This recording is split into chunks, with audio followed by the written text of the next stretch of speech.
At Capella University, learning online doesn't mean learning alone. You'll get support from people who care about your success, like your enrollment specialist who gets to know you and the goals you'd like to achieve. You'll also get a designated academic coach who's with you throughout your entire program. Plus, career coaches are available to help you navigate your professional goals. A different future is closer than you think with Capella University. Learn more at capella.edu.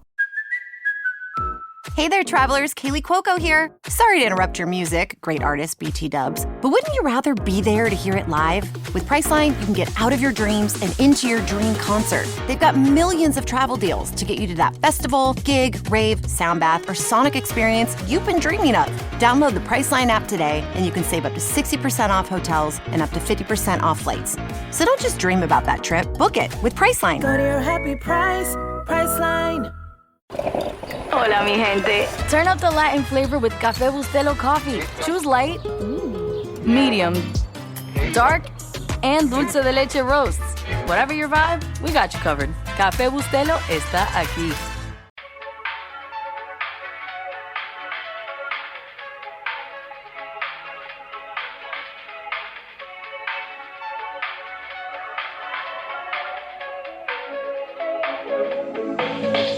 Welcome to But Am I Wrong? Starring two people who are so hot, so sexy, so smart, and in an unfair advantage to the rest of the world have also never been wrong about anything ever. Nope. And I'm glad that people are starting to like clue in, because we talked about Trader Joe's in the last episode, and someone was like, I'm from the UK, have never been to Trader Joe's, but Meghan's never been wrong, so I'm gonna have to agree with her. We do have one person, when I brought up the Choco Taco, who is a frequent guest on our other podcast, frequent update on our other podcast. And she said that the Choco Taco sounds disgusting, and she voted against me, and she's never had one before. And she said, I hope you still love me. And I said, absolutely not. No, I don't think anyone, like, if you listened, you knew how serious of a topic it was. Oh my gosh. Well, we'll get into it when we give the recap, read the results of the polls from last week. But yeah, this is But Am I Wrong? And if you are watching, hey, yes, we are available on Patreon now. You can see the video version, but you will see that we are not split screen. Yep. We are together. Together. I knew that you'd only just slightly touch Imagine me. I just like fully you'd be like, what are you doing? It would have made me feel weird. Yeah, you're like, this is not, that was not what this means. Yeah. We know what this means. This is exciting. We are back in Hold person. on. Now we're the emojis. Oh yeah, I think mine should be the right hand though. So welcome to the podcast. Welcome back. If you've been here before, and welcome for the first time if you've never been here before, you are in for the ride of a lifetime. Mm-hmm. Without actually mounting us. Yeah, no. I love how you went to that, and I was thinking of like surfing. Oh. Have you seen Point Break? Mm-hmm. Mott's is obsessed with that movie. Of course he is. What man isn't? It's so true. It actually, though, to be fair, like as soon as we started watching it, I was like, this is camp. I kind of love it. It is camp. That movie is the definition of camp, because it's just dudes hanging out and doing shit. Hot take. This is not my hot take for the episode, but hot take. I think the vast majority of like movies that are targeted to men are like the campiest things in the world. Yeah. And like they want to give shit to be like, oh my gosh, I'm not into like reality TV, or I'm not into like these things that we view as like traditionally feminine. And I'm like, if you want to talk about camp, the movie Sleepover, Julie Corky, that movie is nowhere near as campy as Point Break or Face Swap, whatever that fucking one is. Face Off. I'm like, so camp. Fast and the Furious, camp. Yeah. Going back to Point Break, it's also just, I feel like just a beautiful love story too, that they were too scared to tell. Or they told it in the way that they could tell it. Yeah, and like if you have eyes, you know that they're in love. It was sexual so tension. sexual. It was so, there is so much sex in that movie without there being sex. Yep. Like that movie probably could get off to it. Yep. And they want to talk shit on Brokeback Mountain. Mm-hmm. And I'm like, I'm sorry. First of all, Everybody Caught movie just stars two men, best friends, in love, alone, high stakes situations. Yep. And then gazing lovingly in each other's eyes. They have to trust each other. The test of their friendship. Yeah. And we're supposed to believe that the girl you speak to for 0.5 seconds in one scene, and at the end, that's who you end up. Anyways, I guess I should introduce ourselves. Hi, my name is Meghan. And my name's Melisa. And together we make up stories and we lie. We don't. Unless it's for the comedy. Someone, they were being funny and I thought it was brilliant. They were like, it was 3 things that they said. I forgot what the third one was, but I had posted a picture of myself at pool this weekend that I was at, and it said like bride to be, like one of the little banner things. And they were like, look at you always lying to us. You're getting married, you're gay, and then what other thing?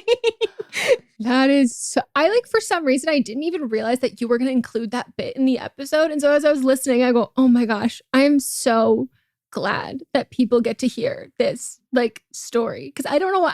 I didn't know if it, cause I mean, we run long when we record. So sometimes things that don't necessarily pertain to the episode don't get kept in. And so I just thought it was good. It was so good. And I think in the back of my head, I was like thinking that we went over and it was going to get cut out. And I'm so glad it did not, because I've thought about it all the time. Like I think about it and I laugh. Yeah. Like it's just so funny. And if anyone has not seen, was that in But Am I Wrong or Don't Blame Me?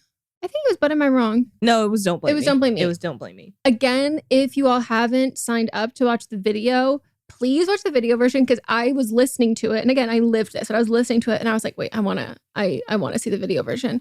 And you can see, if you've watched us for a good amount of time, it's like it's written on your forehead what you're going to say. And I see it on your forehead. And we're both like laughing because we know, but you haven't even said it yet. And it was just really, really, really fucking funny. Oh, it killed. It killed. Anyways, wow. This is quite the intro. On this podcast, we have a lot of segments. We have our But Am I Wrong segment, where we pitch our personal hot takes for things that are happening in our lives. And we ask each other, hello, am I wrong? And we will be like, no, of course you're not wrong, because you're never wrong. And then we have But Are You Wrong? Where you, our audience, listeners, you write in situations happening in your current life, or it could be past life, but just things on your mind that you're going through. And we will let you know if we think you are the hero or the villain of your story. And then our third and final segment is But Are They Wrong? AKA Woat of the Week, Rachel of the Week, where we nominate a celebrity, public figure, something happening current event-wise, who sucks beyond belief. Yes. Sucks in the bad way. And then the best part, or one of our favorite parts. You listeners get to vote on everything that we talk about. So on our Instagram, there will be a story up sometimes on Friday, at least between Friday and Monday. Pick a day for 24 hours for you to go and vote on the situations. And if you have opposing opinions from the majority, please just write in and let us know, because there might have been things that we did not see or know. And also, if you are the original writer and you want to address a question that we had, or give a little bit of an update or your thoughts on what we said, we always love to read those as well. And if you want to have a hint to when the voting will go up, look on my Instagram, see if I am at a wedding or at an event. Then no, it'll probably go up closer to Sunday. Or if you see me and I'm just posting stories and I'm clearly in my apartment working, send me a message on my own account and be like, hey-o. But it was your birthday. Yeah, this one was an exception. This was birthday, wedding. All right, should we get into the results? Yes. So for episode 37, first up was me, and my hot take is Trader Joe's is not good. 31% said I was wrong, and 69% said I was not wrong. I think a lot of people who said that I was wrong also agree with me, in the sense that it's a snack place. Everyone's you know what, I'm saying you're wrong, but I really love a couple of their snack things from there. And I was like, yeah, I'm saying it's not a real grocery store. You're saying it's a vending machine, and it is a vending machine. It's like an upgraded 7-Eleven. Literally. And first of all, I love 7-Eleven. I know how near and dear it was to your heart as a child. Yeah. When you have one chain in your entire town and those people, the Kim family lets you have no concept of what money is and you just give them some coins and think it means $1 and they eat the cost so you can have a Slurpee, that sticks with you forever. Mm-hmm. And then the next family bought it and they didn't do that. And I was like, maybe that's why I don't know how to do math. I would never blame the Kims for their generosity, but I then realized, I was like, these random coins don't make up a whole $1. I can't get one. All right. Okay. Let's go with me. Melisa versus Choco Taco decision maker needs to be fired. Who is wrong? 7% said that I was wrong. 93% said that I was not wrong. I will say a lot of the people that said that I was wrong, they've never had a Choco Taco. So again, if it doesn't apply, don't vote. Yeah. And here's the thing. I personally have never had Choco Taco, but hearing about what they were like from a friend when I realized they were soggy, I was like, not my cup of tea. They're not soggy. They're just not as crisp as like think of it like if you ate like an actual waffle, Yeah. between that and then a waffle cone. It's in between. So that's it's not my preferred texture, but I see the joy that Choco Tacos bring everybody across the world. And so who am I, one singular person, to say that they shouldn't get fired? Like, I don't even enjoy it. I don't eat them. Yeah. I should not be the one deciding. You know who I have beef with? Cody from Peloton. Because he got on Instagram and he was like, y'all don't like Choco Tacos. Just admit it. You haven't had a Choco Taco in a long time. And just going off on the Choco Taco. And Cody. Go work off your anger on your Peloton. I don't need you coming for my Choco Taco. No, he has lots of sermons that really resonate with people. And I just feel like this was a miss. This wasn't it. This swing and a miss. But now it might have been a long con for Klondike. But now they're talking about because of all the backlash that they might bring it back now. Well, they should, because I can name off the top of my head, like at least 5 friends who've had a Choco Taco in the last, 3 months, the calendar year or whatever. I mean, it's 3 months is not a calendar year, but I'm saying a range of the last couple months to a year. I could not name someone in my lifetime. I've never seen anyone eat a Klondike bar. Here's the thing too, is that Klondike, when they bought the Choco Taco, because they haven't always been part of the Choco Taco family, they made a version of the Klondike bar that has the waffle cone in it. So I feel like they were trying to make moves, but it doesn't taste. When I saw it, I got one and I ate it, and it just didn't have the same, because the cone was inside the chocolate as opposed to the outside. So it just wasn't the same. It didn't hit your tongue the same way. So it might have been a push for them to move towards that, but not the same thing. What would you do for a Klondike bar? I would get a Choco Taco. That's what I would do. Mm-hmm.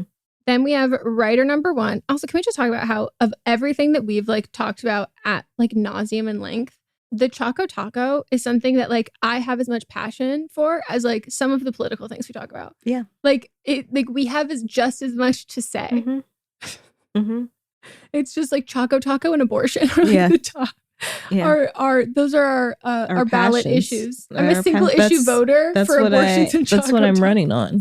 That is your platform. It's a good fucking platform. And anti-sprinkles and big milk. It all goes together, honestly. It does. Life is a scam. Next up, we have writer number 1 versus feeling guilty for relying on her husband for income while she focuses on art. 54% said writer is wrong. 46% said writer is not wrong. So this one is really split.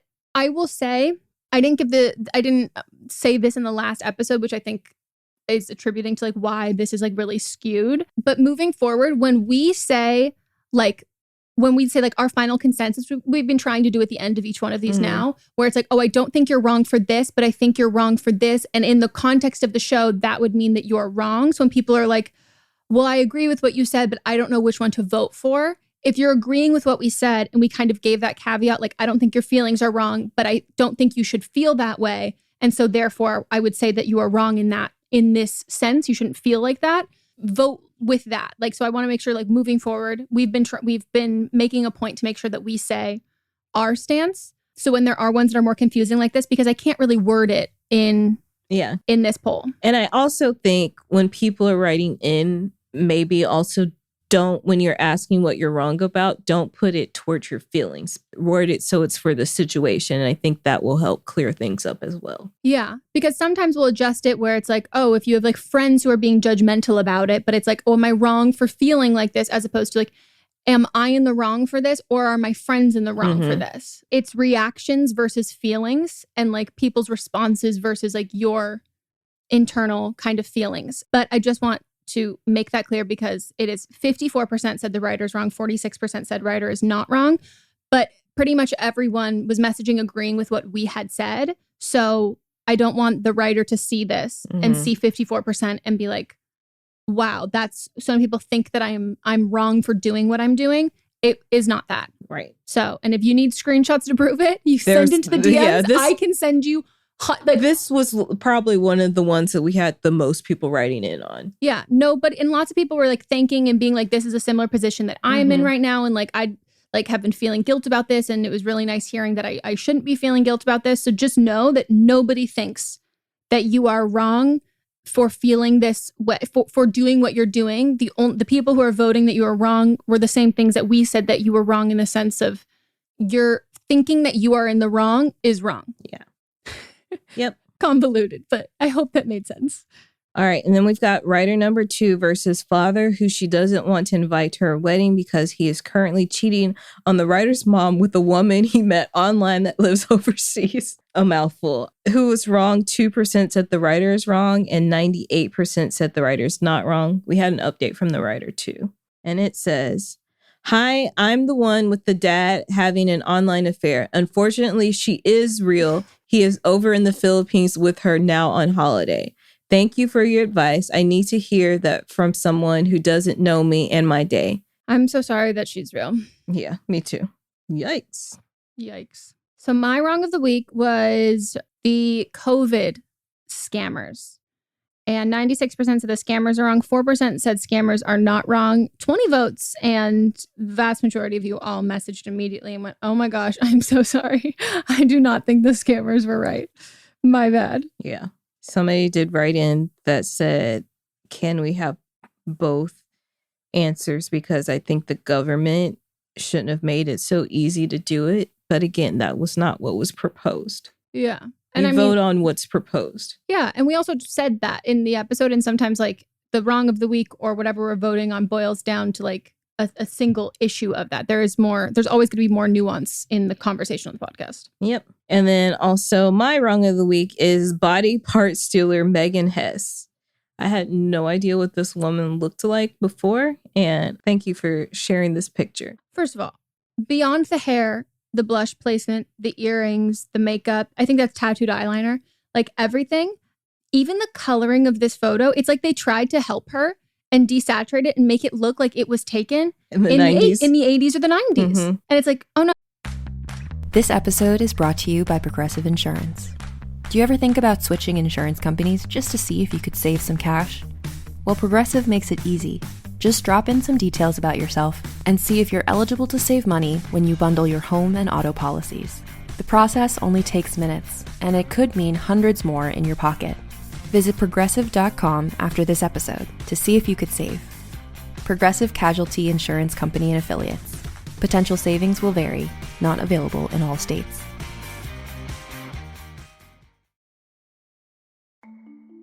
It can be overwhelming to manage a business, especially when you're first starting out. Your to-do list just keeps growing every day with new tasks, and that list can easily begin to overrun your life.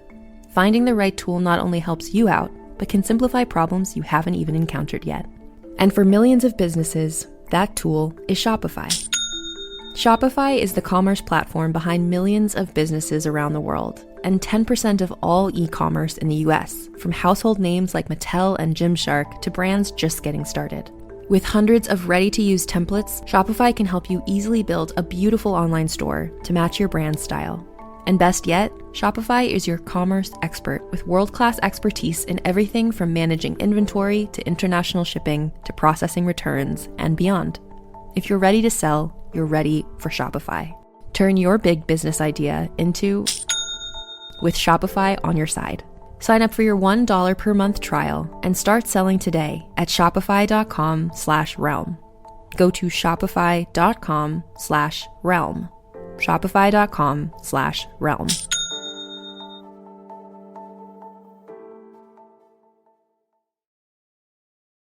Now at Chipotle, our all-new Chipotle Honey Chicken brings Chipotle heat with a touch of sweet. Seared smoked peppers and savory Mexican spices, blended with a hint of pure honey for a perfectly balanced sauce. All combined with fresh, tender chicken hot off the grill, served up in your favorite burrito or bowl. New Chipotle Honey Chicken takes heat and sweet to a whole new level. But it's only at Chipotle for a limited time. Order now in the app for pickup or delivery. Chipotle, for real.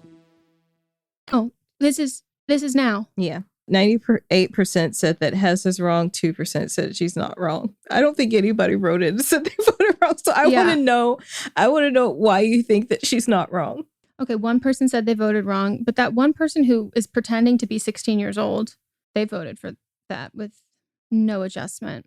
Yeah, I've got questions. Also, I just would like to extend my condolences to the other person named Meghan Hess, who is a real I saw that other too. person, and how much bad press this must be for them, because I'm pretty sure they're an author. Yeah. And there's also a politician named Meghan Hess, and maybe an artist too.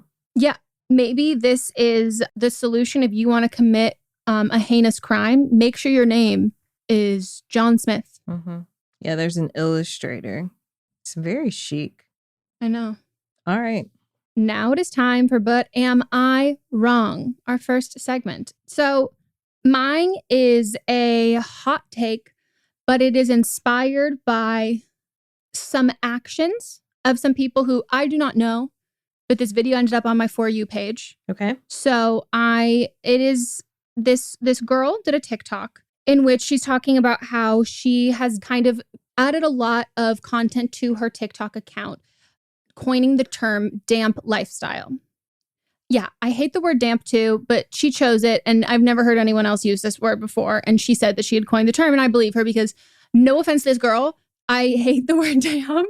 Like, it's just, I think it was the alternative to moist lifestyle, but it's basically, there's been a whole influx of people who are, talking about like sober curious and trying to reevaluate their relationship with alcohol and have like a partial relationship with alcohol and not making sobriety and not drinking as the only alternative to either you're binge drinking or you're sober, like having a healthier relationship. And this person's in their 20s.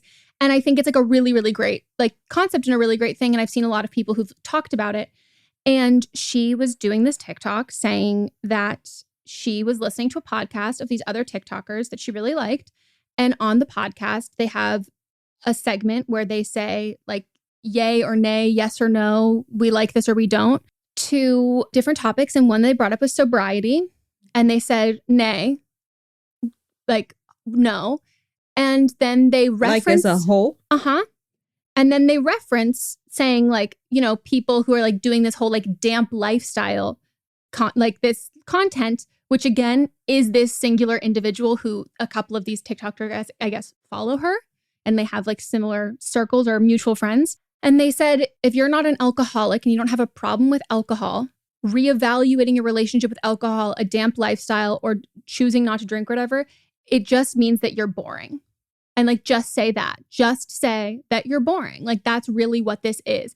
And anyone doing that is just boring. And my hot take is, if you are so personally threatened by somebody else evaluating their relationship with alcohol, which is quite literally poison, and adjusting their relationship and how much they consume, and if you are at all invested personally in somebody else's drinking, in a negative way, I'm invested in you should be drinking, or all of that, you have an alcohol problem. Yeah, it sounds very judgmental and putting your own issues on other people. Like, if you feel personally attacked by somebody else choosing not to drink, you have a problem with alcohol. Mm-hmm. And far more people have a problem with alcohol than know that they do. I think we like view sobriety, the medical term, which is important because like we need to acknowledge that, because I think like there's a lot of misinformation and judgment that comes from people who are dealing with like active addiction, that people don't understand that, like, yes, it does change your brain chemistry. You can't just quit cold turkey. Like, there are these steps. That's why you need medical intervention for a lot of these things. But that is one level of extreme to, like, that is an addiction to poison, but it's never not poison. Like, it's always poison. And there's always issues that are going to arise at different levels of consumption of it. And like the automatic level of consumption, like hangover, that's like the first most basic thing. Like when you are doing something that actively harms you and either ruins your day or you're throwing up or you're doing anything like that, you're weighing the pros and the cons, but there's always a con to drinking. There's always going to be a con. Like you can't drive a car. Like there's always something there. And to treat this as like the default, I think is super, super, super problematic. And if you are watching somebody else not drink or like reevaluate their relationship with alcohol or not drink on excess, and you feel like that is a personal attack, that is because you have a problem that this is making you reflect on. And I also think that if you see someone who's saying like, oh, I'm doing 30 days no drinking, I'm doing 60 days no drinking, and your mind goes to judgment of that person, of going, oh my gosh, wow, like that's like you're having to like do all of that stuff. I could never do that. If you can't even fathom considering not drinking for 30 days, you have a problem. And the idea of like, oh, no, well, I don't have a problem. But like, I don't have a problem, so I don't need to stop for 30 days. That to me is like, do you hear yourself? Like if that's something that you're like, I could never do that. That's not because you don't have a problem with alcohol. So then you would never need to do that. It's good for anyone to do that. Like periodically, when something we know a substance is addictive, we should all be taking breaks from it. Like you always, like that is something that like, yes, some people are more likely to have addiction and more likely to have substance abuse issues, but it's that you're not exempt from that if you don't have a family history of that. And I just think that like the binge drinking culture is so heavily normalized, and the blackout culture of like showing videos of like people doing crazy things when they're like so wasted and like so drunk and all of that. That was definitely prevalent when I grew up. And like, I don't drink, like I don't have a good relationship with alcohol, but I can't even imagine how much harder that is now on social media with like just everyday people. Like, yes, you're posting this, but then you're also seeing like Barstool Sports, like these videos are blowing up. These random people are blowing up for like having these crazy drunk stories. And like, this is so fun and cool. And if you're excessively talking about how much you're blacking out and how much you're drinking, to me, that is also a red flag that your circle has normalized this behavior so much that you think that saying this out loud and talking about this on a platform where you also post aspirational content and you also are posting like, everyone says it's a highlight reel.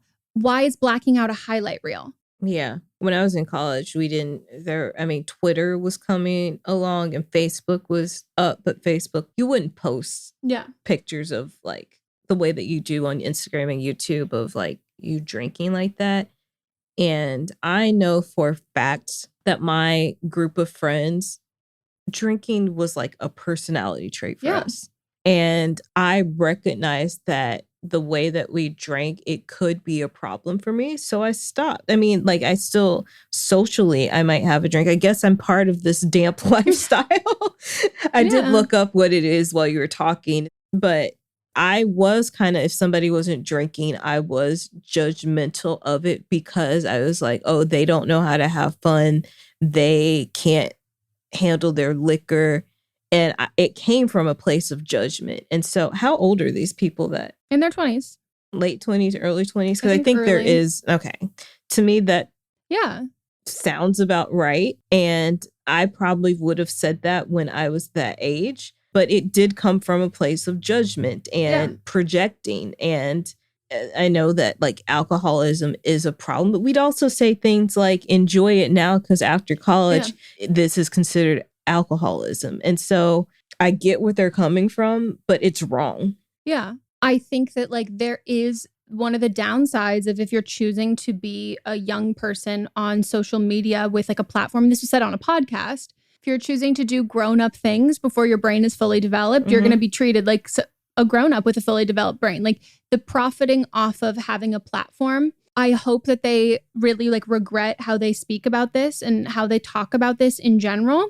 And to most people in their 20s, like, yeah, I like look back to like how normalized it was. And I even like will see younger people now talking about this. And I'm like, statistically, there are going to be people in your friend group who are alcoholics and they're going to need to get sober. And they will. Like if you're not going to reach your 30s before you meet one of your friends who you've known drinking, who then has ceased drinking because they've had a problem. Yep. You're not going to make it to your 30s before knowing somebody who's either gone to AA, gotten clean, or gone to rehab. Like it's just not going to happen.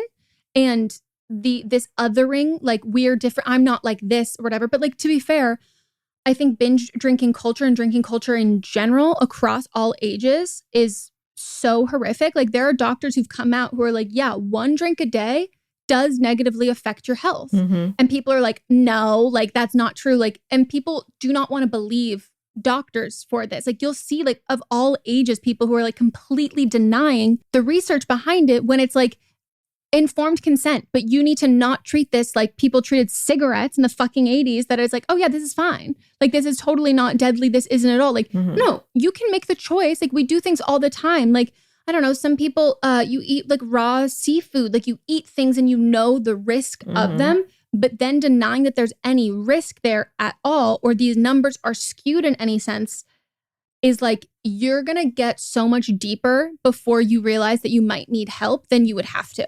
Like it doesn't need to get to that point. Yeah. But the problem for me is the judgment behind it. Yeah. And like, I don't know. I think like there can be really like, she's around the same age. Her name's Hannah Elson, HANA.ELSON.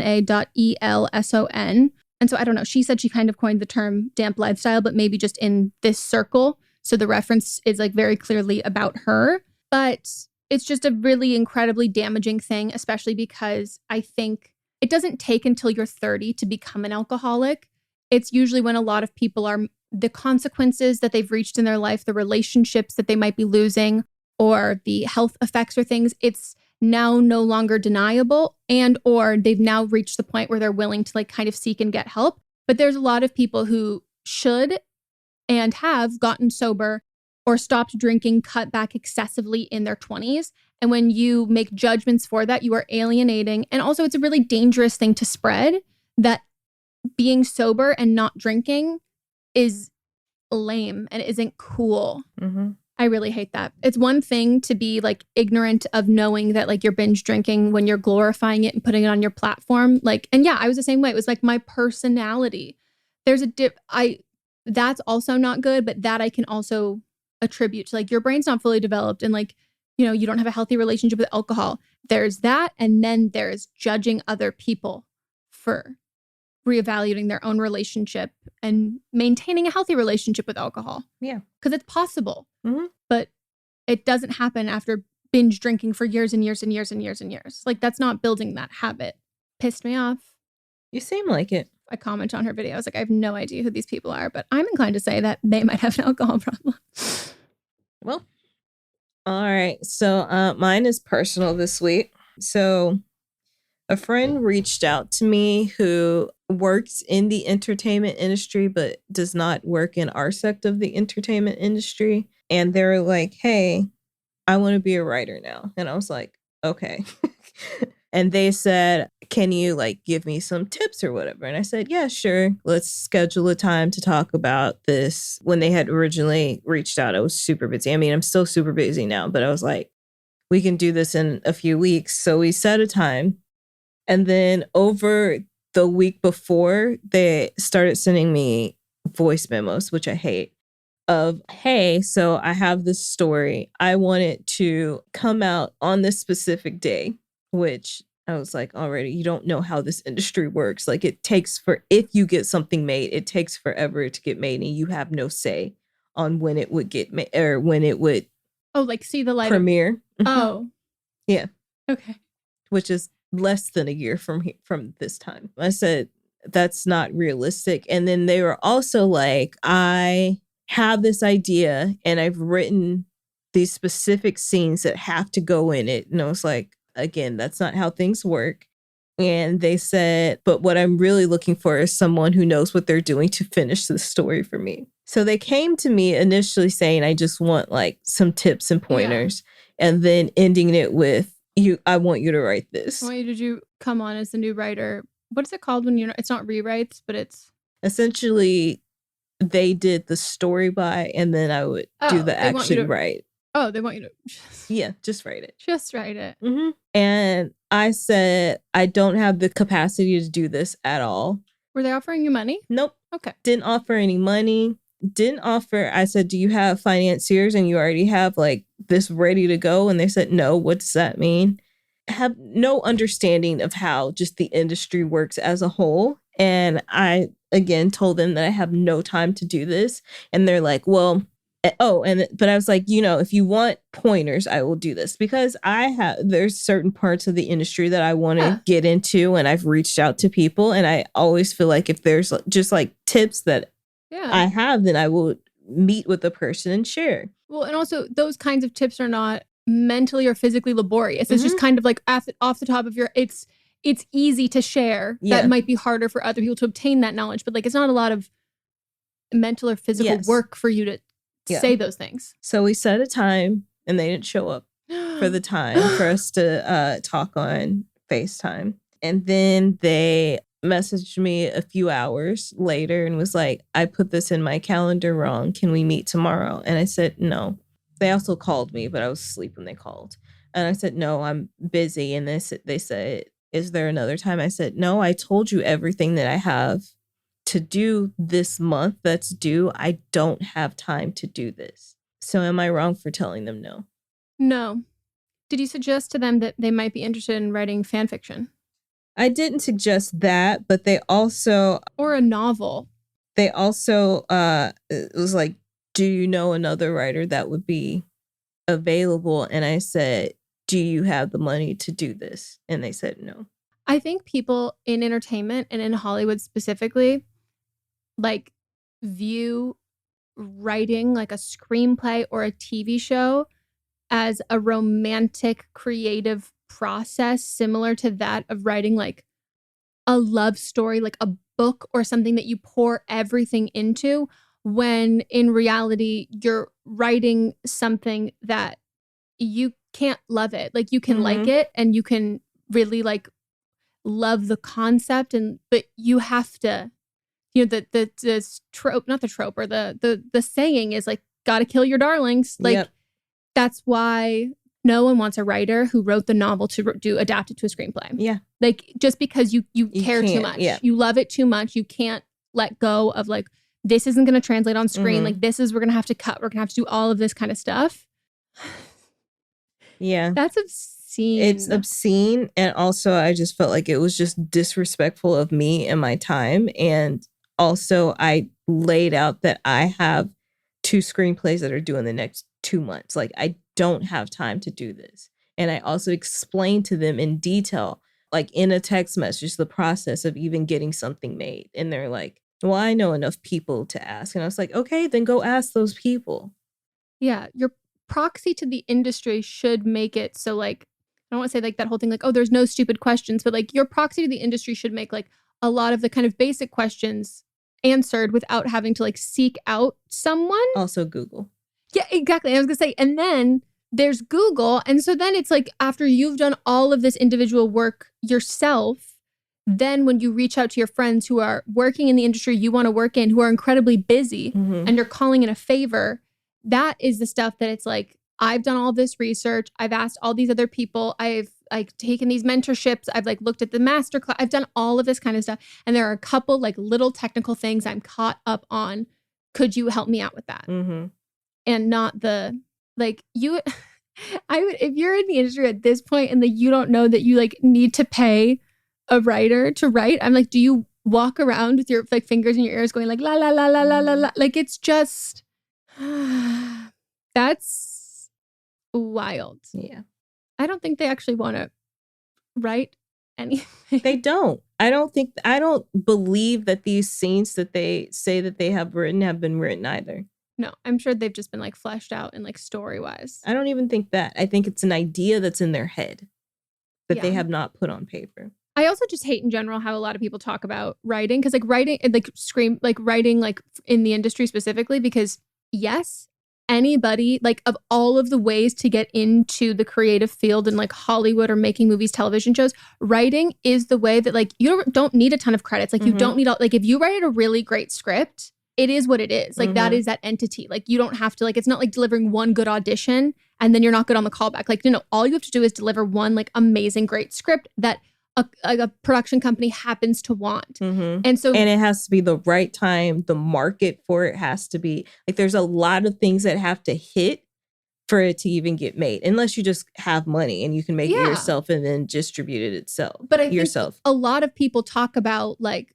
you should just write something, just go for it. Because yes, there are people who've written one thing and the first thing they wrote hit and it was amazing and it was great. And it's like, you don't necessarily need a ton of credits, credentials, like anyone can do it, but that means anyone can do it. Yeah. Like that means that like, then do it. Like anyone can do it, do it. It might not be good. It might be great and it still might not get made. But like this idea that like it's simple and it's easy just because it is the one of the few things that it is kind of like getting discovered at a mall. Right. Like, yes, we have those like some miraculous things. There's still so much work that even goes into that. And those scripts are phenomenal. Yep. And even great writers who've written amazing scripts, if they write a shitty script, it doesn't get made then. Like a next movie they make, like it doesn't happen in that way. Yep.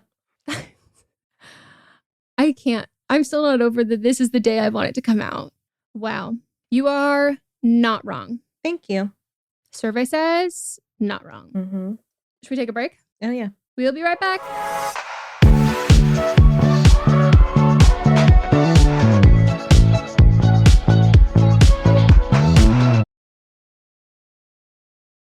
This episode is brought to you by Espolón Tequila. Slow, sticky, snoozy. They call these the dog days of summer. But Espolón? They don't do boring. Welcome to the Marg Days. Espolón Tequila. 100% blue Weber agave, born to shake up your summer. Just add lime, agave, and a little attitude. Visit espolontequila.com. Espolón Tequila, 40% alcohol, volume 80 proof. Copyright 2025 Campari America, New York, New York. Drink responsibly. This episode is brought to you by Nordstrom.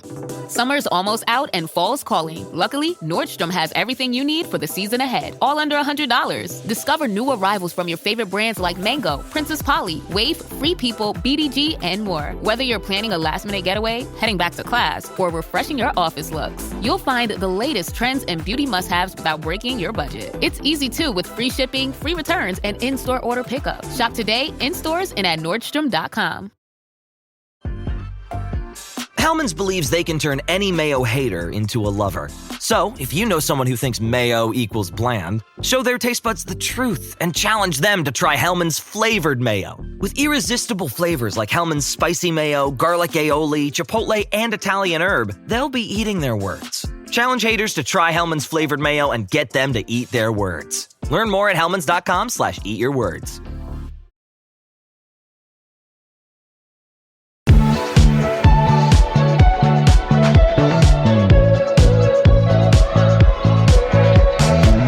And we're back from our break, and we're going to get into the But Are You Wrong segment. So if you want to email us to be featured on an episode, send us 300 words maximum. Type it out to butamiwrongpod@gmail.com. We ask that you include your ages. It's all anonymous in the story. If you're going to use pseudonyms, use full names, not like numbers or letters. It's just harder to follow. Include everybody's ages. If you want to include pronouns, go for it.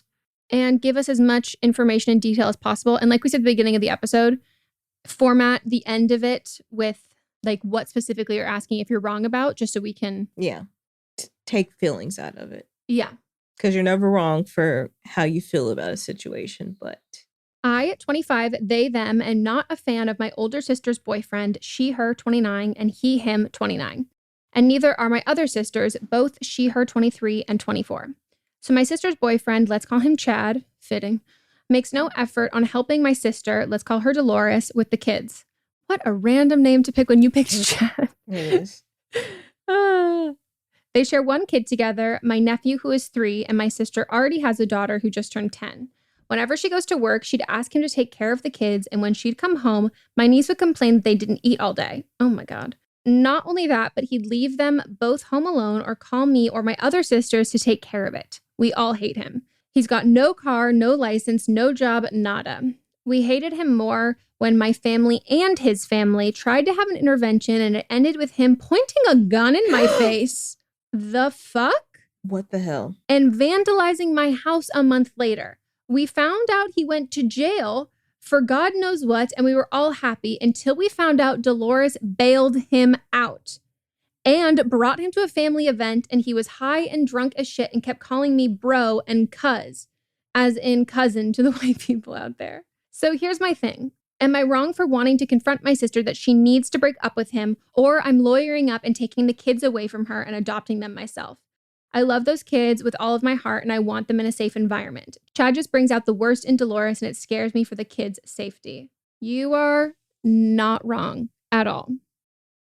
At all. I think you have to have a loving conversation with your sister coming from a place of compassion and not judgment, but compassion for the kids, of being like, this is not a stable environment and this is not okay. And if they live together, I mean, the first thing I would do is be like, I want you and the kids to move in with me. And I think that that should be something that would be great. I think we should get you like in therapy. This relationship is like really hard to watch you go through, and it's really scary and dangerous. And I can't imagine how much harder it is for you to be in the thick of this. But I would really, really, really love to be able to support you and the kids in working towards being in a happy and healthy place. Because there's a way you have to go about it. Like, because and this is not what you're asking at all, but this pops up on like lots of things where I'm very, very, very much not in the camp of, unless it is in dire need and there's no other option, in calling CPS on like a family member. I don't think, unless there is not a way that you can help, it's completely out of your control, like all of these things, because CPS in theory on paper is great, but in practicality, it's not. It's kind of, in a lot of cases, like there's just too much. They're overwhelmed, and in similar cases, it can be like kind of calling the cops for domestic violence. Like things can get worse from doing this. So I think that like, I don't think you're wrong in giving that ultimatum, but I do think that you need to strategize with your family. And it seems like his family's on the same page. Like, I think you all need to kind of strategize as a whole, because when kids are involved and like there's custody kind of stuff, you want to do what's best for the kids, but there's a way to go about it. Like, it's always going to be hard, but there's a way to go about it. Like, you don't want to make it harder than it has to be. Do you know what I mean? I don't think that you're wrong in, being scared for the kids. So practically, depending on what state you're in, I would research and then Google, research, or read other people's research, like figure that stuff out, and then talk to a lawyer, because more likely in some states, grandparents can step in. So, I mean, I think that practically you look into like grandparents' rights. And I mean, I don't know if that's exactly the right term. I think that applies. I don't know if that applies to custody, but looking into that, because that by proxy in some states is kind of the only way you can go about things without bio parents relinquishing their rights willingly.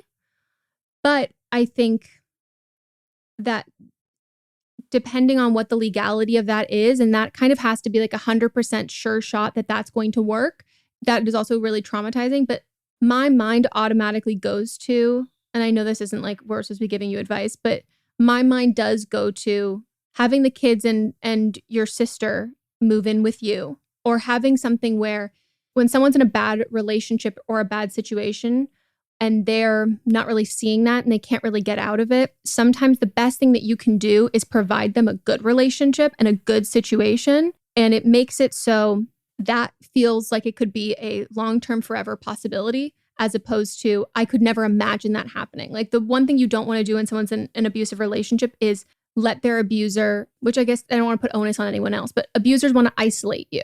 And the best thing that you can do as someone who's like witnessing this happening is making sure that like you maintain a good relationship in a place, like a safe space where that person doesn't forget what that is like and doesn't think that that is so far out of reach that it becomes like a viable option to pursuing and getting out of that situation. But yeah, this is like really, really, really, really hard. And even if it's not being able to like move everybody in with you, like scheduling time to take the kids and being like, I'll babysit on these days, I'll babysit on these days. That's always like, if you can't get kids out of an abusive situation, especially if they're young, the best thing that you can do is to take them out of that situation as often as you can and just temporarily, because it's going to be hard no matter what, but it's easier to not continue the cycle and easier to break that and like go no contact or like get mental health help or do all of that if you have other point of references of healthy relationships and you have like places and people you can go that, you know, you can count on and kind of escape to. But I think it's better that it doesn't always feel like escaping, that there's planned times that you can, you know, that you're going to take them and that inadvertently is like protecting them as best you can. Ugh, I cannot believe this. I hate Chad.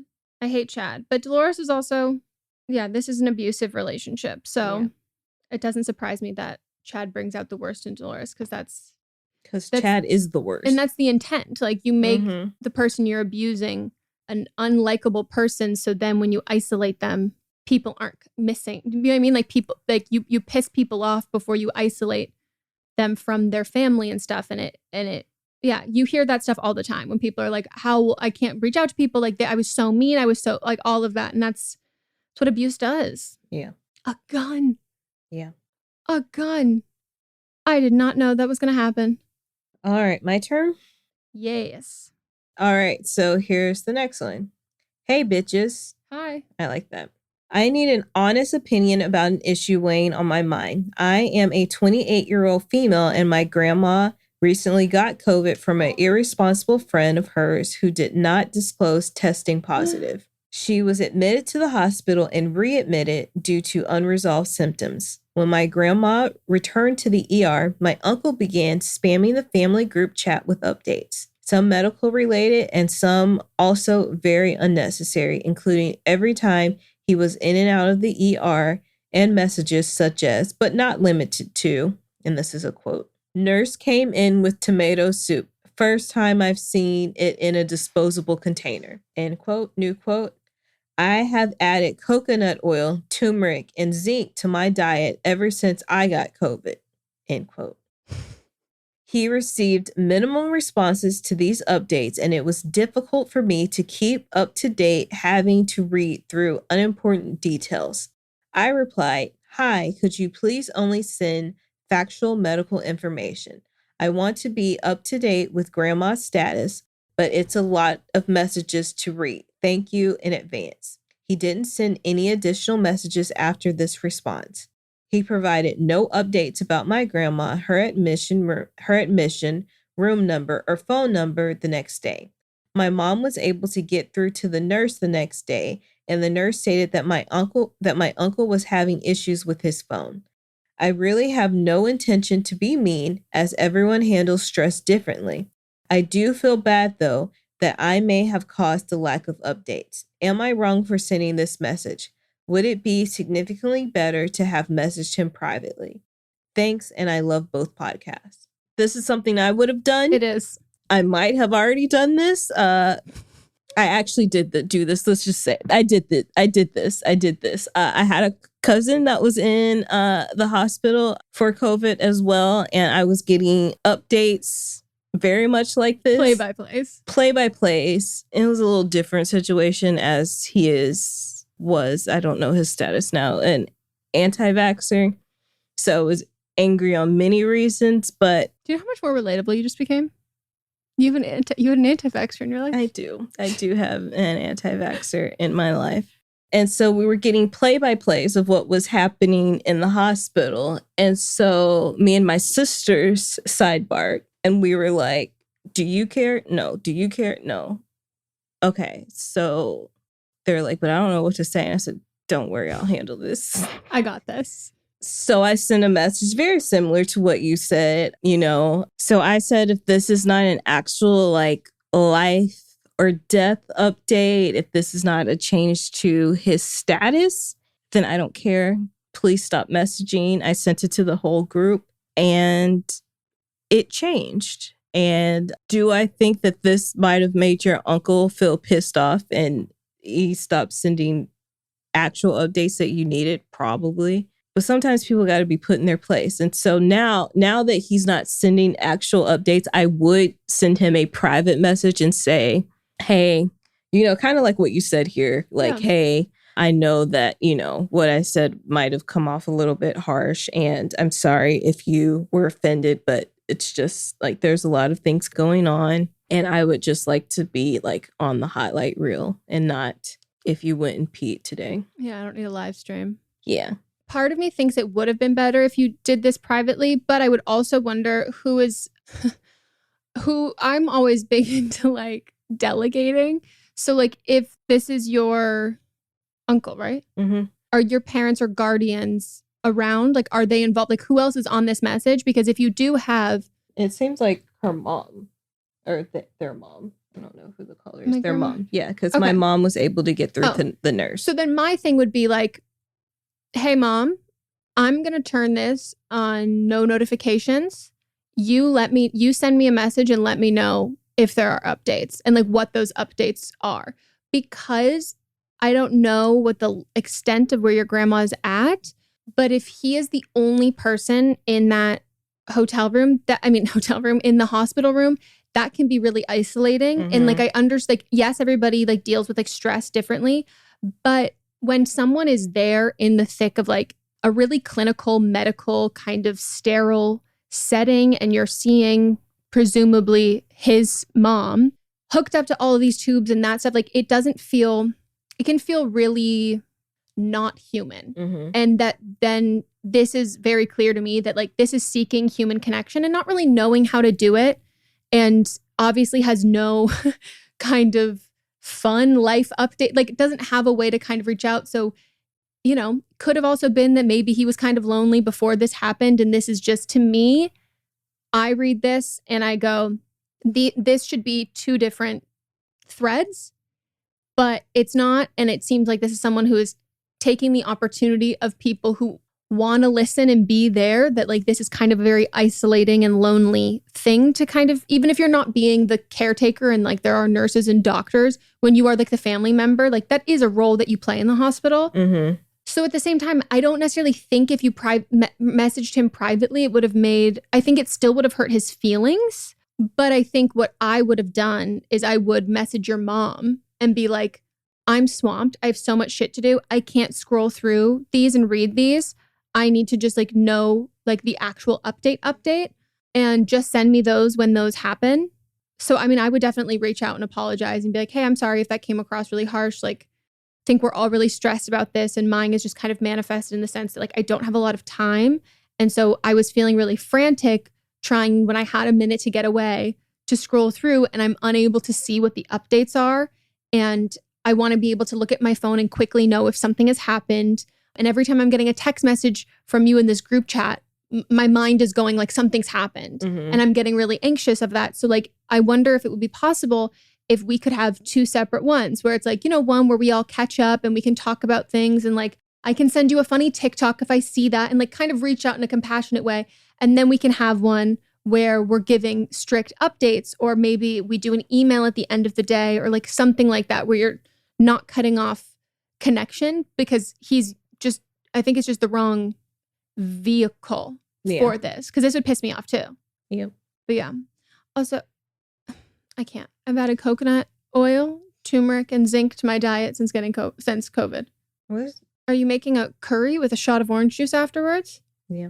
Also, if you're not doing black pepper with your turmeric. Doesn't activate it. Nope. Yeah, this would. I also have friends like this. Like I have friends like this who like, even if they're the ones going through kind of medical things and I'm waiting for updates like from them specifically, they'll kind of do this. And I understand it. I know it's them trying to like also calm themselves down and like de-stress all of that stuff. But like there needs to be two separate, if you can't do that, then there needs to be two separate avenues. But yeah, pawn that off on your mom. What were your mom's feelings about this? Was your mom like, yeah, I agree with you? Yeah. Because it does seem like you got like reprimanded by your mom. Yeah, it says he received minimal responses. That also in itself is kind of just, sometimes those things resolve themselves. Yeah. Yeah. Thanks for writing in. Again, send us your But Am I Wrong to butamiwrongpod@gmail.com.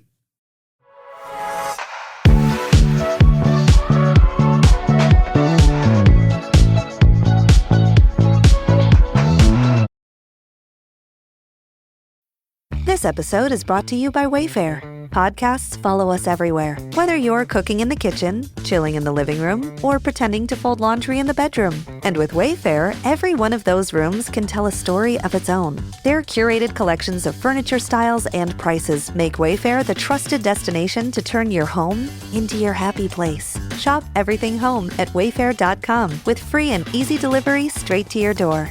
Wayfair, every style, every home. This podcast is brought to you by Carvana.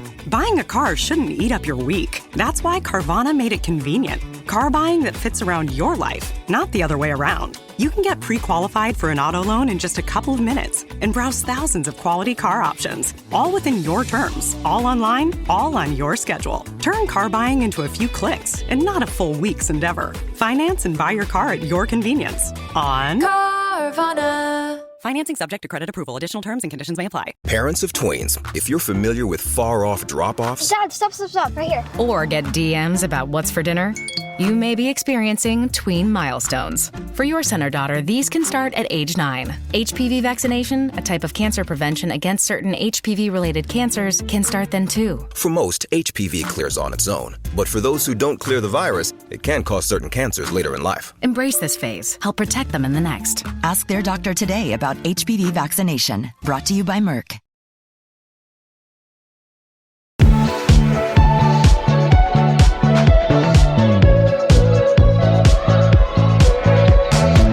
And now what is it time for? Now it's time for But Are They Wrong? AKA Rachel of the Week, AKA Woad of the Week. This is when we will pick something in pop culture, in the news, in the headlines, in our minds that is something that's just happening in the zeitgeist. And we nominate someone who is the worst person of the week, or in the running for the worst person of the week. So who you got?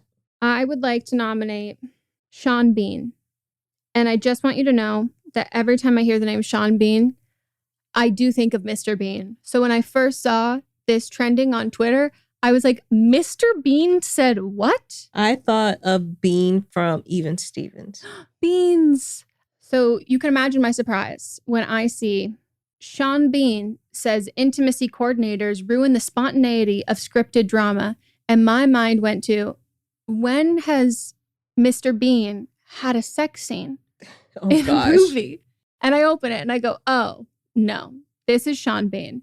So this is from avclub.com. I decided to pick this specific headline because I love how they worded it. It is, because no one asked, Sean Bean says intimacy coordinators ruin the spontaneity. I love AV Club. I don't think I've ever been on here before.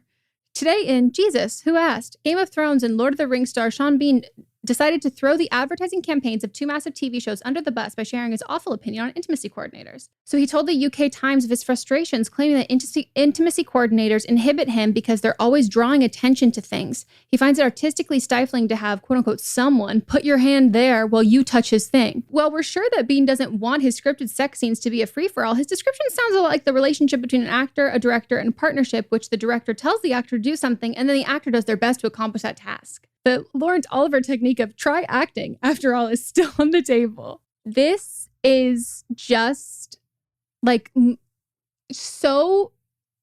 Maybe explain what an intimacy coordinator is for people that don't know. So an intimacy coordinator is someone who is hired, and this has happened in recent years. It has only become offered. It is not industry standard. It has only become offered in the last 5 to 7 years. Mm-hmm. And one of the largest shows that has spoken about how they would have benefited from an intimacy coordinator on early seasons is Game of Thrones, the show that he was on. So an intimacy coordinator basically comes in And there's also some great intimacy coordinators on TikTok if anybody's like ever interested in industry related job that is much more like psychological based. Like a lot of people have like psych degrees and like have backgrounds in like therapy and lots of psychology based instances and things to know how to implement that safely among people who are in a vulnerable state. So an intimacy coordinator comes in and for any scene that is romantic, so it should be there for making out, sex scenes, anything involving consensual or non-consensual sex within said script. So like absolutely anything, not just romantic stuff, but anything that involves touching body parts, even alluding to touching body parts. And they make sure that you have the right garments, which is like privacy garments. So whether that's like pasties or strapless bras or whatever, and they're not telling you what to do. They give you options. They look at this scene with a director and they come up with various options they can do to do this. But they're also there to advocate for you if you are not comfortable doing something. And then they can say, that's not happening. We're not filming this. They do hold a lot of power. They can't be like over... If you're hiring an intimacy coordinator and you override them, like you will get reported to SAG. And that's never what any production wants. Like that's, or whatever guild, any guild. Any guilds that you will get reported for everything. They will come to make sure that the actors are safe. They will then investigate the director. Like it is not something you want to fuck with. And I, as somebody who's had to do intimate scenes, oh my gosh, how nice would it have been to have an intimacy coordinator? I've been incredibly lucky that the 2 times that I've had to do one is me and Melvin. And Melvin and I had to figure it out on our own. And I was really lucky that it was with a close friend of mine who I felt like safe around, who like he was there to make sure that like he didn't want anyone else to see my bits. Like he was there also looking out for me. He wasn't, and most of the time in these things, it's usually the AFAB people who are the ones who are in the most vulnerable state. And so, I was able to like rely on my male co-star to also be there thinking about me and how we can do this. And we're coordinating this, but also it is a little awkward. And that's how lines can get blurred when you have 2 people who are like, okay, how are we going to make out? And then you're just... And make it look believable that we're into each other or not, depending on what the script calls for. And now you're like making out off the clock, like practicing with someone. You're like, this feels weird because it also doesn't feel like a part of my job. And like, this is just kind of awkward. And then you're kind of going through it and like trying to make it work, but you also don't really know how much you can advocate for yourself. And like in one of the scenes that we had to do, I remember I was told that day, hey, you're going to do this scene and like your shirt's going to be off and this is going to be this, this, and this. And I was like, what? And you're not supposed to do that. And an intimacy coordinator is there to kind of make sure that you also as an actor know your rights, know what you can say yes and no to and how things are supposed to go. And then the other time I had one, it was like the vast majority, it was a female crew with a female director. And so it was not in a circumstance, in a situation, the set in itself as a whole from the very beginning was made in a way that like you have agency over the choices you want to make. And this is a very safe place. And like, we are looking out for you always. Those are 2 massive anomalies. Like, and that is because everyone else essentially did the job of an intimacy coordinator. And so I think it was actually on The Deuce. Oh yeah. That's the 2nd season of The Deuce. That was like the first show to announce the employment of an intimacy coordinator. And there are no regulations without one. So like you basically have to go based on director's discretion of do they want to have a closed set or are they okay with people walking in and out who don't need to be there watching you perform like simulated oral sex and you're naked. And so an intimacy coordinator is there to protect actors, to make them feel safer and also to make the days go by faster, to plan ahead and accordingly and know what kind of garments you feel comfortable wearing and be able to advocate for that. And also know that like, do you really want to spend, even if you really like your co-star, but if the actual scene you're doing is a traumatizing scene that's relating to sex, that you're not doing that for 12 hours straight. That they're looking at what the footage that they are getting and they're making it clear that this needs to be wrapped up quicker. There's also a lot of instances of really, really gross producers, directors, people on crews and set who take advantage of being able to watch and tell actors to do something sexual and self-gratify as that is happening. And you don't know that's happening when you are in front of a camera. Like, you don't have eyes everywhere. You can't see what people are talking about. And that stuff happens even not in sex scenes. There always is going to be taking advantage and just weird things and awkward things and not knowing that people are looking at you in a certain way or people are filming you in a certain way. I had one person who was told, a camera operator who was a woman who was told to a specific shot to pan up from, and she kept refusing to do it. And it was on me. And she kept saying, no, I'm not going to do it. I need you to come look at my frame. And they were like, well, just show it. And she goes, no, I'm not showing Video Village. I come over here, look at my direct frame. I'm not going to do it. And we're like kind of in a precarious like location. They would have to like move. And they're like, I'm not going to do it. And she snapped and she goes, so you want me to tell Meghan you want me to start the shot on her boobs? And I was just like, and they're like, oh, okay, we'll come look at this right now. And that only works. And those instances happen when you have a woman who is comfortable standing up to like 90% of the men on set. Mm-hmm. But it's also very hard to find a woman on a set doing a crew-related job who's going to be there next to an actor who's not in the makeup department, who's not in wardrobe, who's not at crafty, who's not someone you're like literally in contact with, close proximity all day, every day. So this is something that's been great that they've done this. Amazing. Absolutely fantastic. And he's going to get out here and just be like, this is like really ruining the magic. Whoa, it's not magic. It's your job.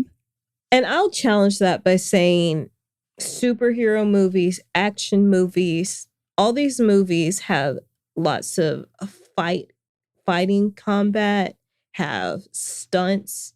Why is a sex scene or any intimate scene not considered in the same way as a stunt would be?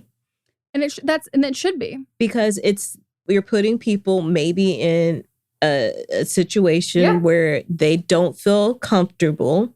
You're coordinating how the situation will happen. So do you not feel like when you watch a movie that has somebody getting punched where they're not actually getting punched and that was choreographed by the stunt coordinator, do you feel like that takes you out the moment as an actor? No.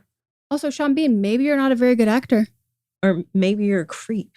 Both at that point. Like, if you need, I hate to break it to you, all of your co-stars haven't also been in love with you. Like, did you think all of this was like real and true and happening? And intimacy coordinators relate their job a lot to like a stunt coordinator and why it's really important. And the biggest thing too, that is like the difference, which is why I think intimacy coordinators are equally, if not more important than stunt coordinators, is because when a stunt goes wrong, everybody knows. Mm-hmm. When an intimate scene goes wrong, 2 people know. Yep. Or 1 person knows. And that's it. And like, there's not as many people around. Everything is kind of far away. Also, people want to give you like weirdly like your privacy and your space when doing this, when it's like, no, this does need to feel as mechanical as possible because this is my job. Yep. Like, I don't want you to like take yourself out and be so far away that we get lost in that. Like, do that for like a really emotional scene where it's a lot easier to get to that point because you don't have all these cameras around.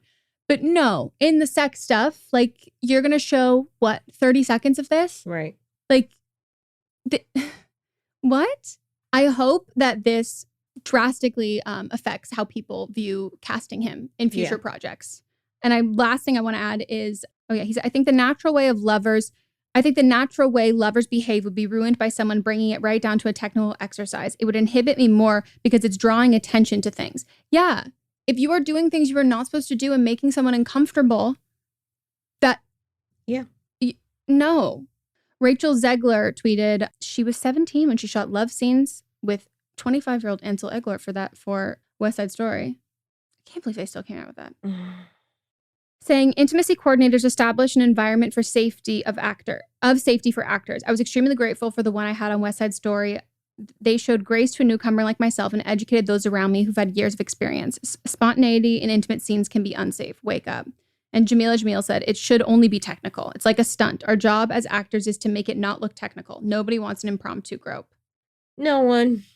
All right. So mine is, there's this woman that was in Anchorage, Alaska, and she was in traffic, but it was at 3. I wouldn't even say it's traffic. She was driving at 3. Traffic at 3? 3:45 a.m. Oh, no traffic. Take it back. She was driving at 3:45 a.m. and was like weaving in and out of traffic. And she got pulled over by a couple officers Nicholas Bowe and Charles Worland with impaired driving enforcement unit when they did a traffic stop for her for weaving in the lane, and she couldn't find her driver's license. And she pulled out a card that said, "This is my white privilege card." Also, this woman is not white. Oh my God. I feel like you slapped me across one face, and in a second I was processing that, you slapped me on the other side. Like, wait, whoa. The fuck?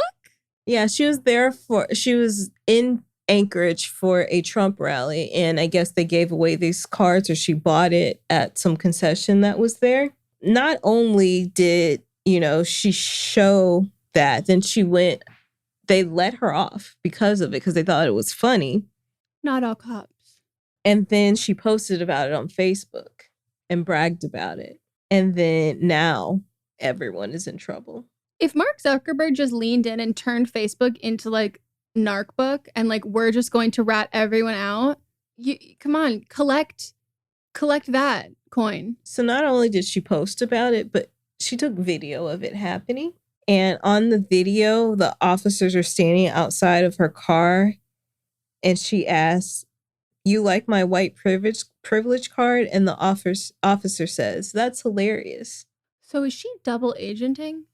Or is this one of those things where it's like, no, like when someone does something absolutely ridiculous and bad and problematic, and then they simultaneously take someone down with them, and it ends up benefiting the other party. Wow. Unintentionally. That's like kicking the ball into someone in the other person's goal. Yeah. She's not double agenting at all. She's been seen, like she's photographed in professional, like somebody found a professional photo of her at the Trump rally, and it is posted along with this article.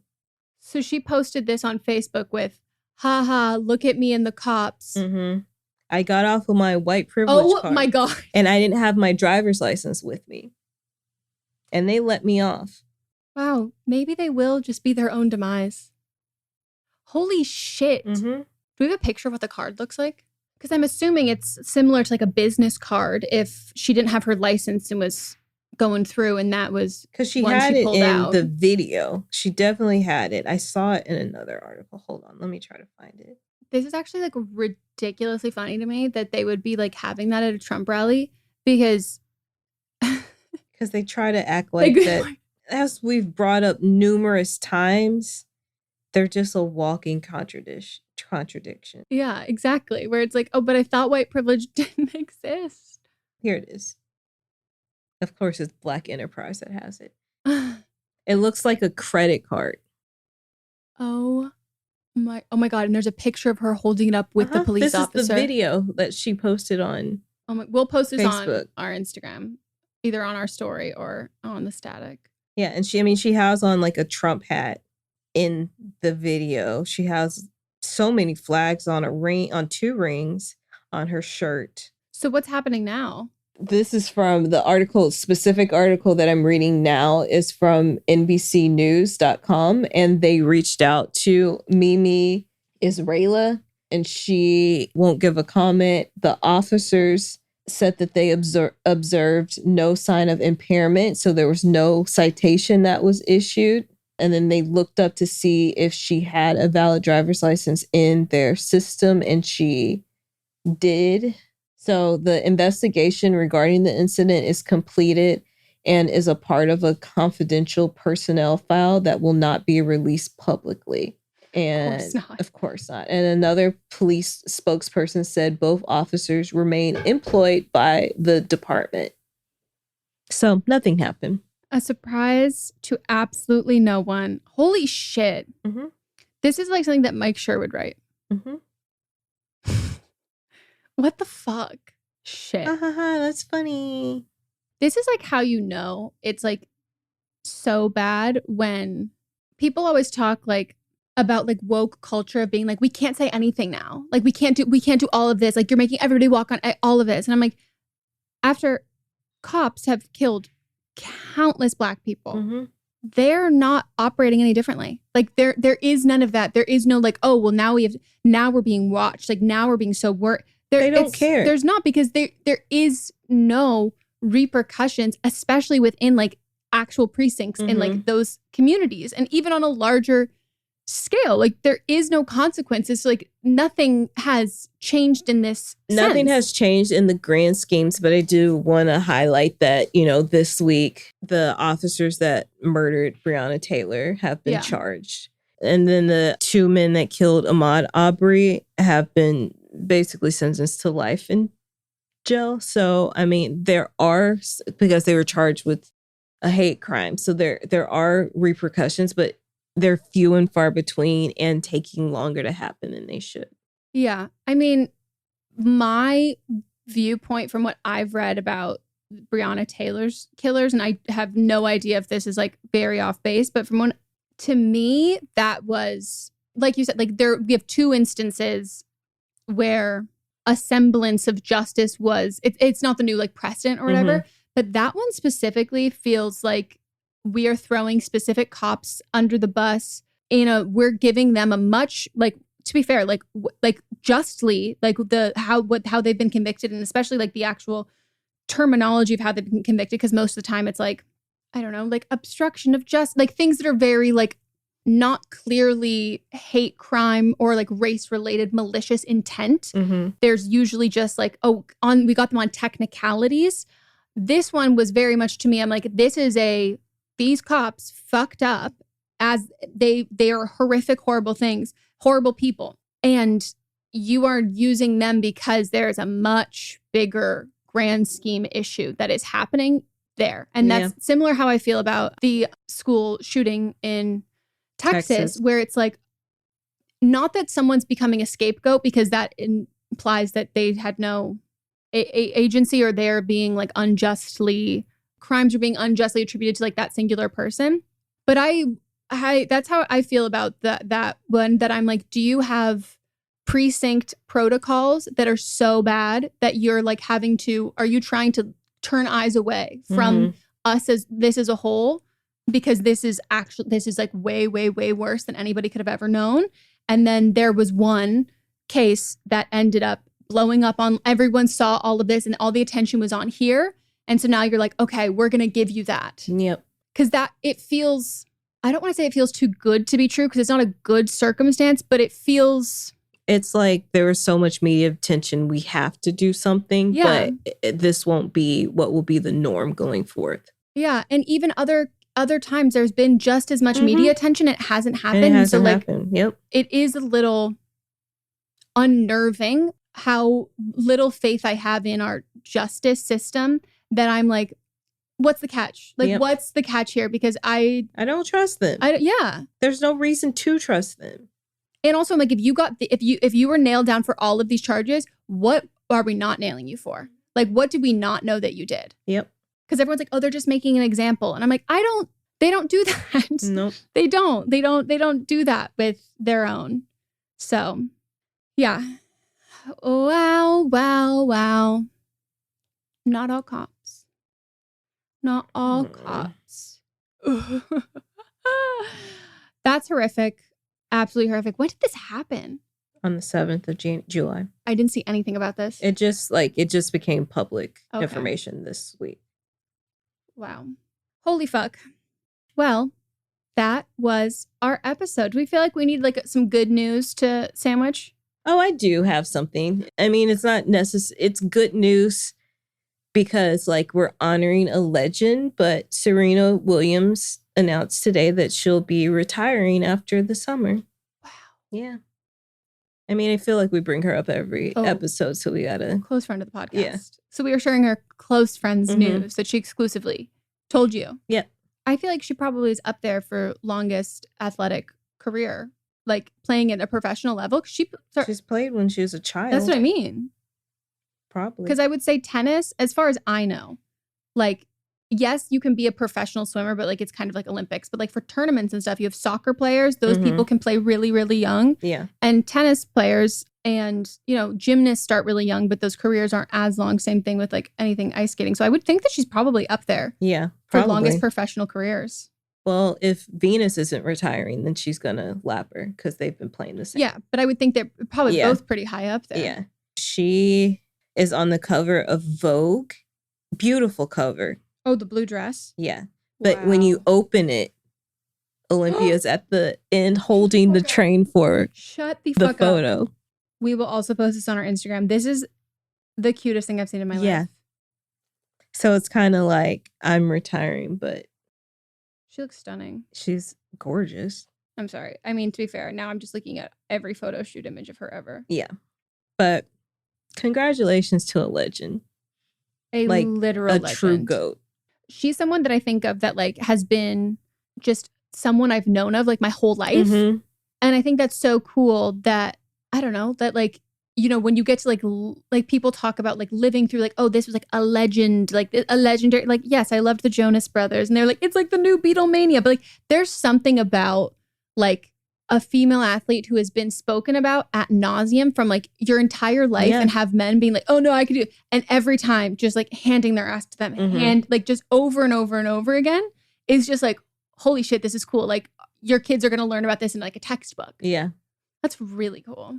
And the way she announced it is Vogue. Like when someone like her who Vogue is considered like the highest of the high as far as like fashion and beauty magazines go. And for someone like her who has been talked about her entire career as being like unfeminine and like quote unquote womanly and like doesn't have this like great body when she's just solid muscle, this is like huge. Yeah. No, it yeah, that puts it perfectly. I didn't even think about what the pinnacle of fashion and like unattainable luxury and glamour and all of those things. Like that is what encompasses Vogue and what people have claimed that she doesn't fit forever, even though you could literally carve her body out of marble and put it in the Louvre and be like, you could touch both of them and you wouldn't know which one was harder. No clue. You'd be like, which one is a marble carving and which one is her abs? She's ranked singles world #1 for 319 weeks, including a joint record of 186 consecutive weeks. How long has she been playing? Are you going to say? You would think that would be the first thing in the article. Her prize money, she's first in all-time rankings, so her prize money is $1 million. Is that in total? No, there's no way. Yeah, because I didn't even know that you win. Mott's was telling me that, like, about golfers and stuff, about, like, how much they win each time. Yeah. And I was like, wow. She's only 5'9". She seems that to me. She seems taller to me. Probably because you're tall. Well, no, it's just and like... you lie about your height. I mean, to be fair, it's... Yeah. But also, at the same time, actually, maybe I didn't think she was taller. Do you know how hard it is to have that much muscle at that height? Yeah. She has 23 Grand Slam wins. She turned professional in 1995. You were born in 93, right? I'm 29. Yeah, I know how old you are. Now I know. Because I just looked it up. 27 years. Wow. So, yeah, that fits that I've never known a world without, like, her. Yeah. And she was always, like, the best. And she was, like, always the greatest. I also just think that she's, like, a wonderful example of, I don't know, like, when you get to see other athletes who they say they look up to, and then you get to watch their athletic careers, and you're like, wow, I can actually see the Serena Williams inspiration or like shaping you in that. And like, that's also really cool because you're like, wow, this person is like now ending their career, but like their career has had a lasting impact on athletes that I'm now going to watch for the rest of my life. And then they're going to have an impact on all that's just like really cool. And especially just because like there's not a ton of representation from like Black women in sports. And so like, and I think that she and Venus both like ushered in. Yeah. Well, I mean, there's been others. Althea Gibson like was kind of that for Venus and Serena, like bringing the mainstream into that. And I mean, in tennis has always been like quote unquote like the rich country club, like golf is too. So there's been a barrier for Black people or non-white people to even enter it. So yeah, and I think that like, you know, we even just looking at the Olympics, like you see how from American teams could always be better, but like you see that it's not just all white people in every sport. And like you hear people on every sport say like, this is who my inspiration was. Like, like in like ballet, like Misty Copeland is like so many people who like aren't even ballerinas, but like I saw someone do something where I'd only seen white people do this before. And like that made me think of how the thing that I want to do in my life that I haven't seen people who look like me do. And so then it just like, it starts like, and it just trickles down to like, all of these other people. And she must be like so proud. And like her kid, I mean, her husband, like obviously Olympia's dad and love because he should be, because she's amazing. But that kid is like, well, imagine what it's like the child of a legend. Right. I know. That's so cool. Well, hell yes, Serena Williams. Maybe we can also incorporate what's Serena doing? What's Olympia's dad doing? What's Olympia up to? Yeah. In our Malala segment. Agreed. Malala, friends of Malala. People who are going in the Hall of Fame. Yeah. That is it for our episode. We hope you enjoyed. If you want to go leave a review on the podcast app, please do. We appreciate it so much. You can also support us on Patreon. We do video versions of the podcast so you can watch our reactions. And you can also join us for live streams. We do live streams with the Don't Blame Me live stream crew. And it's so much fun. It's a great way to like be social. You also don't have to participate. You can just watch. You can talk. You can come if you feel comfortable to talk. You can also just watch them on playback, get the vibe. But it's great. Everybody is friends and it's a very inclusive and not intimidating community. The way you said it, though, kind of like made it seem like a cult. Mm-hmm. I mean, here's the thing. Everybody, you know, if you want to, you got to get a word in. Yeah. You got to work to get a word in. That's it. All right. Ready for a review? Yes. 5 stars. Good. From Gracie92 Lou. A podcast that balances serious and frivolous topics. Perfect. Not wrong. This podcast is so refreshing and fun to listen to, while I also am able to gain new perspectives on topics. Meghan and Melisa have such great chemistry as friends, not to mention an absolutely stunning duo. We are stunning. Thank you for noticing. And the topics they cover range from serious issues, social issues, and human rights, etc., to more fun, not so serious topics, sprinkles, printers, or big milk. Big milk. All their takes are correct, and it would seem, in fact, that they are never wrong and have never been wrong. Highly recommend to anyone. Also, happy birthday, Meghan. Thank you. I really love when people lean into like they've never been wrong. Yeah.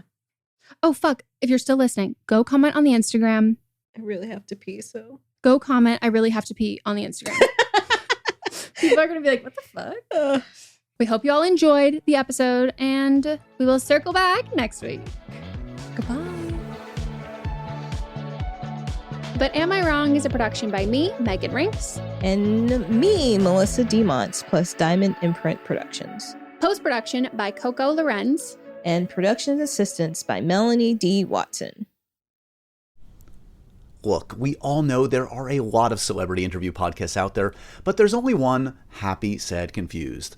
I'm Josh Horowitz, and yeah, I'm the host of the show, so I'm a little biased, but truly Happy, Sad, Confused is the place for nerdy and intimate conversations with all your favorite actors and filmmakers.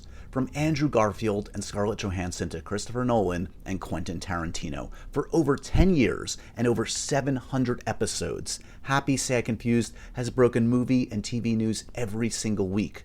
That's because I ask all the questions I want to know, and more importantly, you want to know. Casting what-ifs, backstage stories, acting pet peeves, and much more. So whether you're into superheroes, prestige TV, or just the coolest actors and directors alive, you're going to learn something in every episode. Listen to Happy, Sad, Confused on Apple Podcasts, Spotify, or wherever you get your podcasts. It's ticklish business any way you look at it. Come on, we'll stick together. Love movies? Love classic movies? So do we. Ticklish Business is the podcast where classic film is discussed in modern times. Hosted by me, film journalist Kristen Lopez, and my co-host, author Emily Edwards, we dive into the golden age of cinema with fun, heart, and serious expertise. As published film historians and lifelong classic movie buffs, we bring insider insights, deep research, and lively debates with a variety of special guests, ranging from celebrities like Holly Madison to TCM luminaries Dave Karger and Eddie Muller, and even family members of old Hollywood legends. Subscribe now to Ticklish Business on your favorite podcast app, and let's talk about old Hollywood today. Does music really have the power to heal? How can you instantly be more persuasive? What would the world be like if there were no bugs? These are the kind of topics we explore in every episode of my podcast called Something You Should Know. My name is Mike Carruthers, and what we do on Something You Should Know is we find leading experts and curate topics that will impact your life, satisfy your curiosity, or simply fascinate you. Maybe all of the above. Out of all the millions of podcasts in the universe, Something You Should Know is usually ranked in the top 200 of all podcasts on Apple. A lot of people like Something You Should Know, and I'm willing to bet you will too. We deliver 3 episodes a week and have a catalog of over 1,000 shows for you to listen to. Give a listen to Something You Should Know, wherever you get your podcasts.